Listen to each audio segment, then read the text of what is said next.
Ho, ho, ho, ho! It's March Madness Eve, and Santa Claus Michael Jordan is out here delivering presents to these babies while they are all snuggled so warm in their beds, dreaming of sugar plums. I'm passing out upsets, and nail biters, and buzzer beaters, and perfect brackets, and some podcast information, because today we're talking about the East region. We're going to preview that. We're talking about Leaky Black's defensive versatility, and we're going to look at the first normal NCAA tournament since 2019. Wow, what a joy it is. Santa Claus welcomes you on in to this edition of Locked On Tar Heels. You are Locked On Tar Heels, your daily podcast on the UNC Tar Heels, part of the Locked On Podcast Network, your team every day. Hey there, it's Wednesday, March 16th, 2022, better known this year as March Madness Eve. That's right, tomorrow it all starts. Well, we had the first four last night, Tuesday night, 2 of the games, 2 more tonight. But let's be honest, the real thing, it starts tomorrow, Thursday. Cannot wait. Welcome into the Locked On Tar Heels podcast, part of the Locked On Podcast Network. I am your host, Isaac Schade, beat writer for Sports Illustrated's North Carolina site, All Tar Heels. And I want to thank you for making Locked On Tar Heels your first listen, and if you're watching on YouTube, your first watch every single day. Please don't forget, we are free and available anywhere you get your podcast. Speaking of which, the tournament starting tomorrow, I am going to be in Fort Worth for Carolina's first and hopefully second round matchups. Would love to meet you, would love to shake your hand, dap you up, whatever it is. Say what's up as we get ready to watch some great NCAA tournament action. Now, legitimately, I joked about being Santa Claus Michael Jordan off the top, but if you're listening to this, if you're watching, you already know. If you're listening, I really am. I'm wearing a Michael Jordan North Carolina jersey. I'm rocking my son's Mickey Mouse Santa Claus hat because it's Christmas time in college basketball world. There is no better thing. Speaking of my son, this is also a very sad day and week for me. I'm originally from Atlanta, GA, huge Braves fan, and so we are mourning the loss of Freddie Freeman right now. Cannot believe he's gone, cannot believe the Braves didn't keep him, but the good news is, last season, my wife and I bought my son a Braves jersey, and we were debating between Freddie Freeman and Ronald Acuna, and I would just like to show you, we made the right decision. That's right. That says Acuna Jr. for those of you who aren't watching this on YouTube. Or as my wife says, Acuna Jr. Just to show more of my Braves love and fandom, this is a bobblehead of what I call the slide.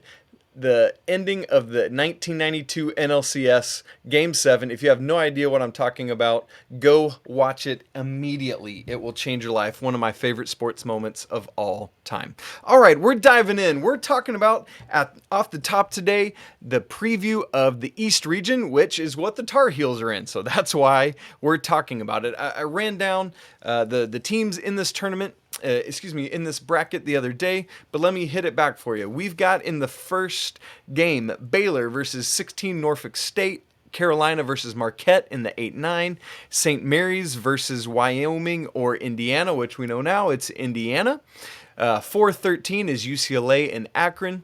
6-11 is Texas and Virginia Tech. 3-14 Purdue and Yale. 7-10 is Murray State and San Francisco. And 2-15 is Kentucky and St. Peter's. So those are your 8 matchups. What I want to do is go through. We're going to pick them all. I'll say a couple words about some of them. And we're going to work our way right on through to me unveiling for you who I think is the team that is going to come out of the East region and represent this region in the Final Four. So let's start back at the top. Baylor, Norfolk State. Listen, don't overthink this. It's the reigning national champions. It's a 1 versus 16. It's only happened once, and we know who that was, and it ain't happening this year. Baylor moves on to the second round.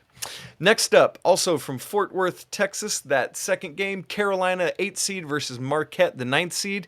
We're going to unpack a full preview of this on tomorrow's show. Obviously, in the lead up, got to do our Four Corners preview. But the Tar Heels are going to win this. I'm telling you right now, that's what's going to happen. In the 5-12 game, we've got St. Mary's versus Indiana. Indiana beat Wyoming in the first 4 on Tuesday night.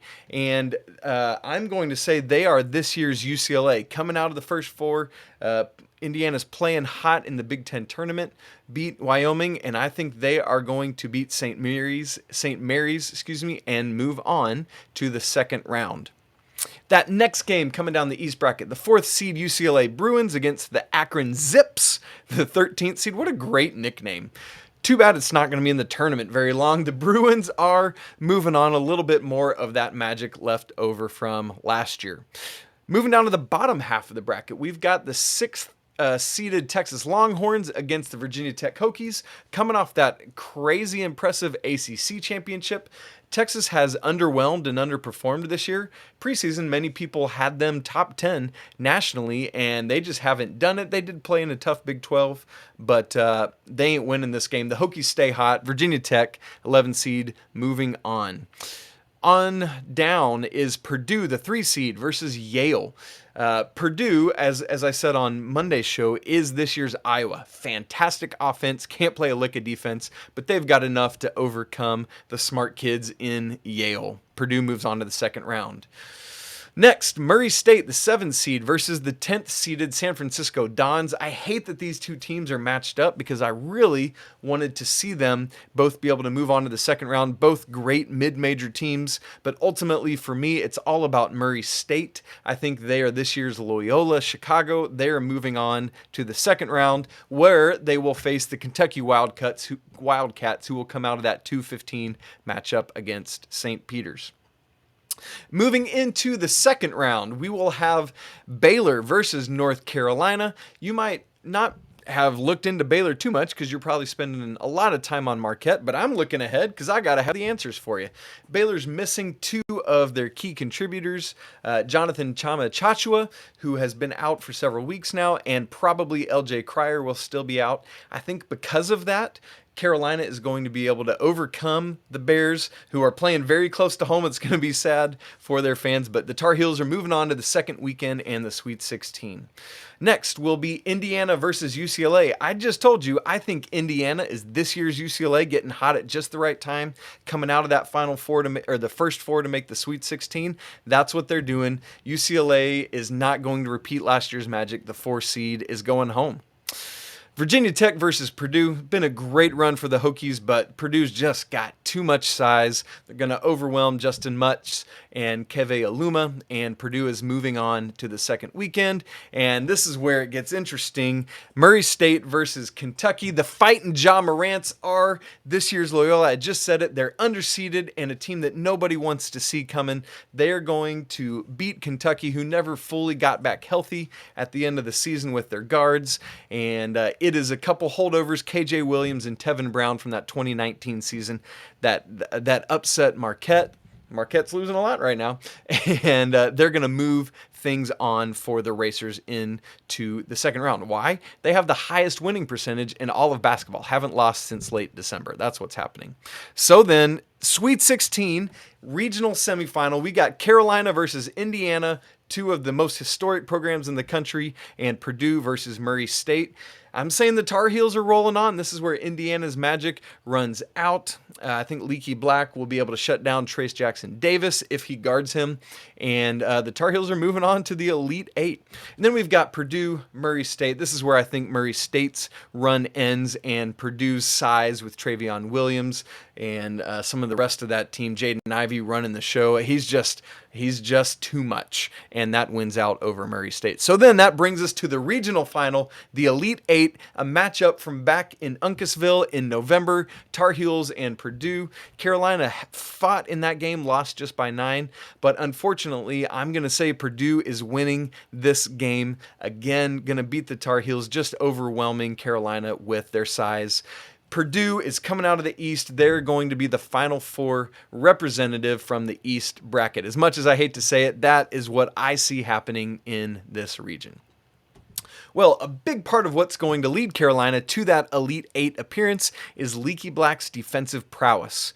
His versatility over the last 3 games in the guys he's been guarding is crazy and unparalleled. What do I mean by that? We're going to talk about it in just a moment. But first, I want to tell you about Stat Hero. Again, March Madness starts tomorrow. Stat Hero's NCAA single game pick'em pits all the star players against each other in this great hybrid between fantasy and sports gambling. Take control back from those handicappers who always seem to have the upper hand against you as the player. And so start focusing on the players you know better with a gameplay that's easy to understand, doesn't rely on big spreads or weird props. Stat Hero gives you the advantage, resulting in their gamers winning 4 times more often. Why is that? Because Stat Hero eliminates the mystery about who you're playing or who you're going up against. In addition to their pick'em games, they also have dozens of lineups you can comb through and decide you want to take on head to head. It's a preset lineup, and then you pick your players, and let's see who wins. This simple and sleek gameplay is going to have you up and running in no time, and that's what daily fantasy was meant to be. So sign up for free right now at stathero.com/lockedon. And if you use promo code LOCKEDON, you're going to get a 100% deposit match. Again, that's stathero.com/lockedon. Use promo code LOCKEDON for a 100% match. Terms and conditions apply. I want to also tell you about Built Bar. These bars are a great candy bar replacement option covered in 100% real chocolate. Some of the great flavors out are mint brownie, coconut, coconut almond, and new for this month, white chocolate shamrock. Gimme some of that noise. These are all delicious bars. They're coming out with new flavors all the time, and I don't know how they do it, but they always taste great. They start there and then go back and also make it healthy for you. So that's a win-win. A typical candy bar can be found to have anywhere between 200 to 300 calories, but Built Bar is checking in lower at about 130. So go to Built.com, scroll down to the macros chart and see the numbers. You are going to be blown away.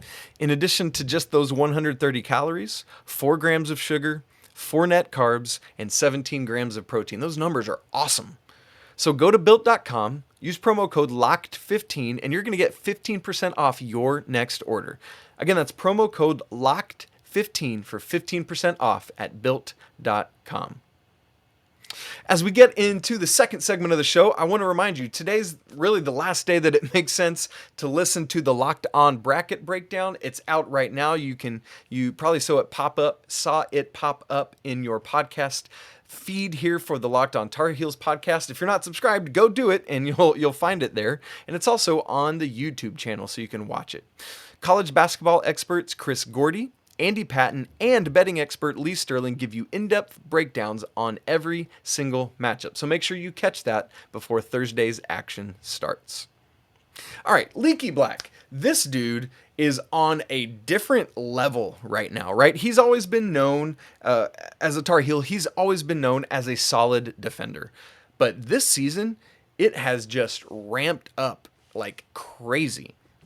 Let me give you just what he has done the past 3 games. Cameron Indoor Stadium, final regular season game. Who does he take on? Presumably one of the top 3 picks in this year's NFL draft in Paolo Banchero. Now, what do you need to know about Paolo Banchero? Well, let's just talk with all these 3 teams that he's just guarded. I'm just going to tell you the size of the people. Paolo Banchero, 6'10", 250. Nice.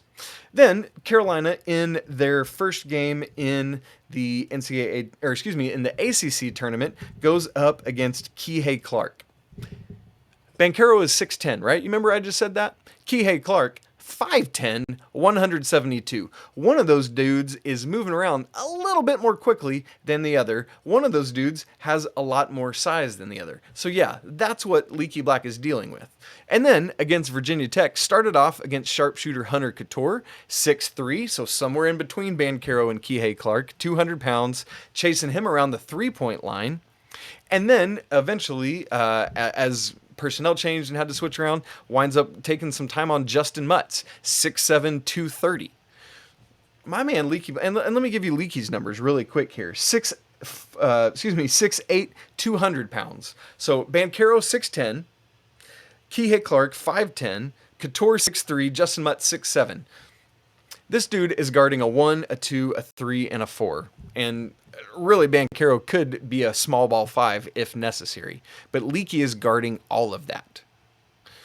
And not only are they different sizes, but they play different ways. Kihei Clark from Virginia, he can score, sure, but he is more of a facilitator.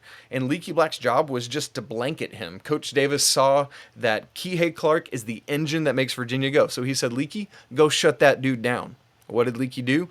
He stopped Clark in his tracks. Carolina won going away. Banchero, he has this game that can do anything. He can get to the rim, pull up in transition or from mid-range at any point. He can shoot from outside.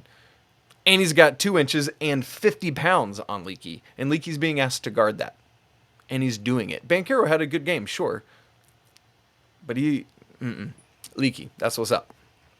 And then Virginia Tech, you've got Hunter Couture, this 3-point specialist. Sure, he can get to the rim a little bit, but 6'3", 200 pounds.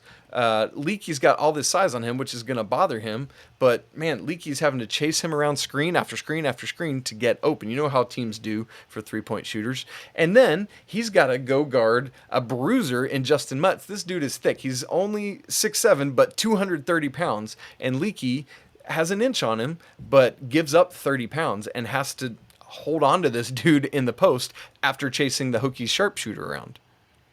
All this to say, Leaky Black is locked in on a different level, and it doesn't matter who you throw at him or who Coach Davis throws him at, he's going to lock them down. That's what's happening.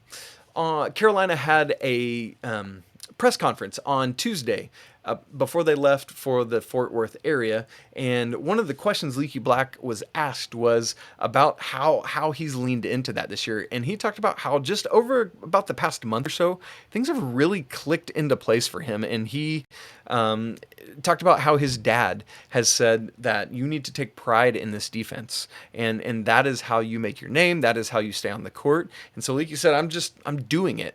And he is. And I haven't even named, that's just the past 3 games. We're not even talking about Darion Sebron from NC State and how Leaky shut him down, or DeVoe, or any of these other dudes that have had monster years, except when they've been up against Rayshawn, Leaky, Malik, Black. That's what's happening. So, all that to say, what is going to happen when Carolina plays Marquette? Well, as I said, we're going to have a full Marquette preview here on Thursday's show, tomorrow's show on the first day. So listen to it as you prepare to watch the Tar Heels or while you're playing a little bit of hooky at work. Dive into that.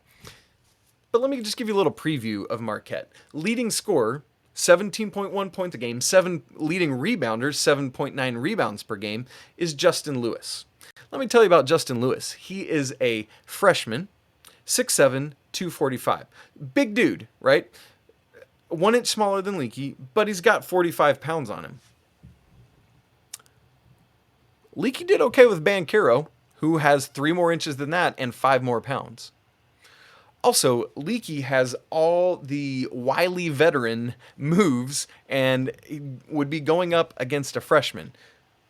Now, freshmen in this day and age, right? We've got the Bancheros, the Jabari Smiths at Auburn. We've got all these dudes that are insane with what they're doing. Chet Holmgren up at Gonzaga.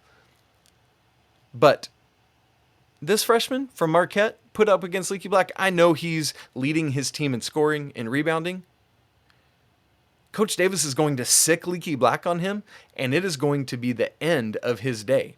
And when Leaky Black takes all that away, both that scoring and that rebounding, you know what that does? That opens up, it forces Marquette to have somebody else who wins for them, but it also frees up other Carolina guys to start doing what they need to do, to be disruptive defensively, to score on the offensive side of the court. Sure, any points from Leaky are a bonus, but when he's shutting all that down, it's great. Now, there's also the possibility he might wind up spending some time on senior Daryl Morcell, 13.5 points a game. He's been around. He would have been in that game, as you recall, in Chapel Hill last year. He's 6'5", 205, so Leaky would be fine with him. Although senior on senior, there's a little more experience on both sides there. And that actually might be a little bit more of a tougher draw for Leaky. But I'm going to suggest he will be on one of those 2 guys most of the night. But my thought is that he will wind up on Lewis. And so my take, Leaky shuts down Lewis, stunting Marquette's ability to score, and while Shaka Smart's team is going to be disruptive and physical, Carolina's going to find a way to do it, all thanks to what Leaky Black's doing on the defensive side of the ball. Well, one of the great things about this tournament and this game is that we are finally getting back to a normal tournament. There are a couple things that are still pandemic-y surrounding things, but for the most part, Leaky Black and his teammates are going to get to participate in a standard, typical, normal NCAA tournament. I'm going to talk more about that in just a second, but I want to tell you first about Rock Auto. This episode is brought to you by Rock Auto, and with the ever-increasing number of makes and models of cars, it's almost impossible for your local auto parts store to stock everything you need.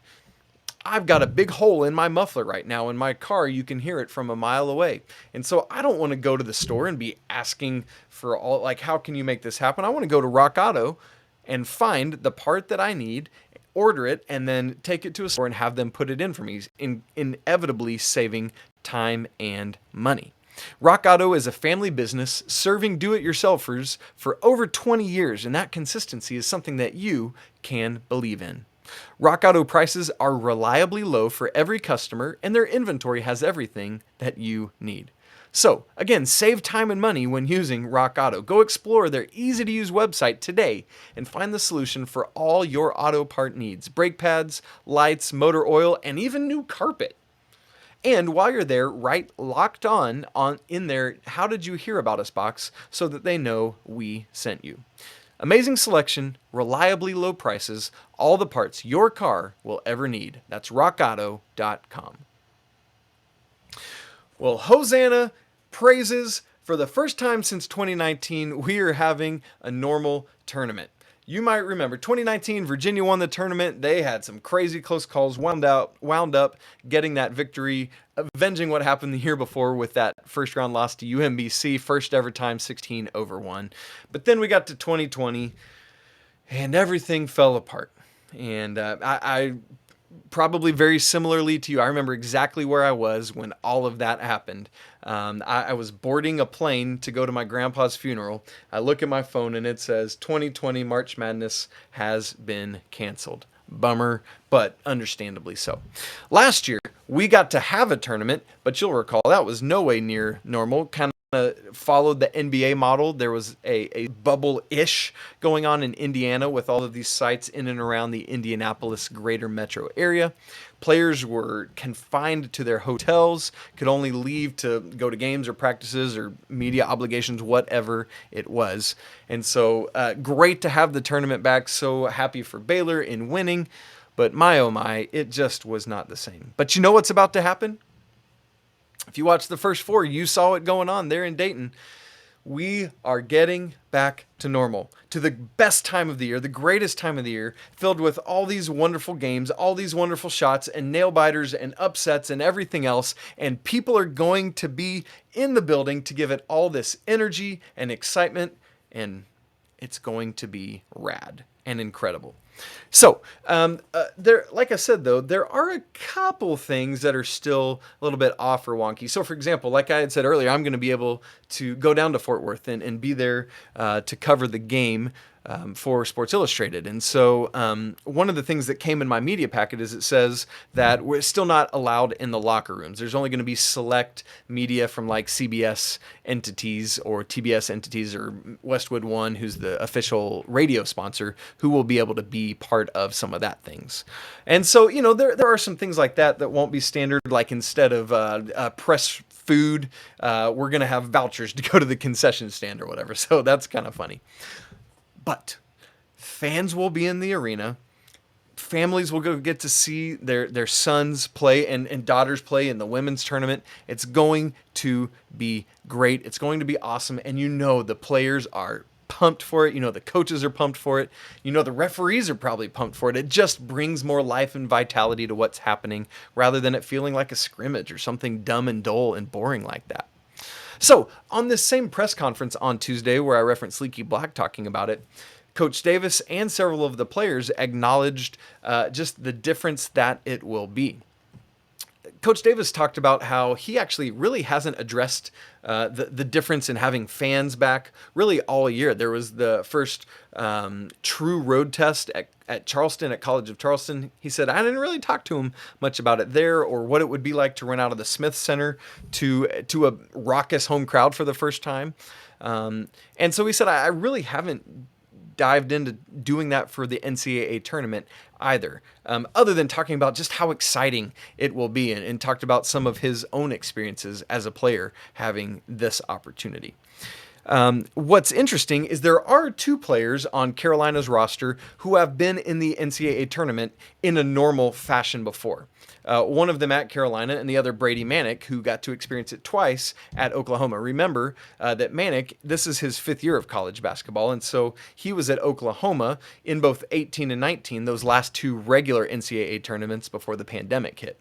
And so with Oklahoma, just want to run you through a little bit of Brady Manek's and Leaky Black's experiences in a normal tournament before now.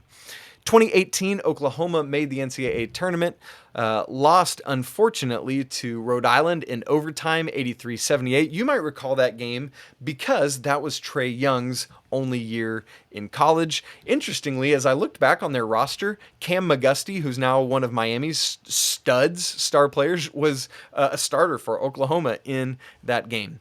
Manek did play. He played 19 minutes off the bench, had 4 points and 7 rebounds. And then in 2019, Oklahoma played 2 games as a 9 seed. They beat Ole Miss 95-72. That's nice. Wiped them off the floor. Manek, 18 points, 3 steals in 26 minutes, was 7 of 9 from the floor and 2 of 3 from 3. So great game for Brady Manek, great experience. He's been there, he's done it, he's led a team in scoring, which we'll talk about in the next game. They did end up losing to Virginia on their way to that national championship I just referenced a minute ago, 63-51, so a close game as the Cavs were just on their way to that run that was just kind of felt like it was meant to be with all the lucky things that happened to them along the way. In that game, Manek tied for the team lead with 13 points and added 5 boards. So that is his normal NCAA tournament experience. He was in the NCAA tournament with Oklahoma last year, but in the bubble. And then Leaky Black back in 2019. I know this seems far away. In 2019, just a couple tournaments ago, the Tar Heels were a 1 seed, right? Do you remember this? Kobe White, Cam Johnson, that whole crew. As a 1 seed, they beat Iona 88-73. Then in the second round went on and beat Washington 81-59, and then ultimately lost to Auburn 97-80 as Auburn went on that crazy run, beat Kentucky, made the Final Four that year.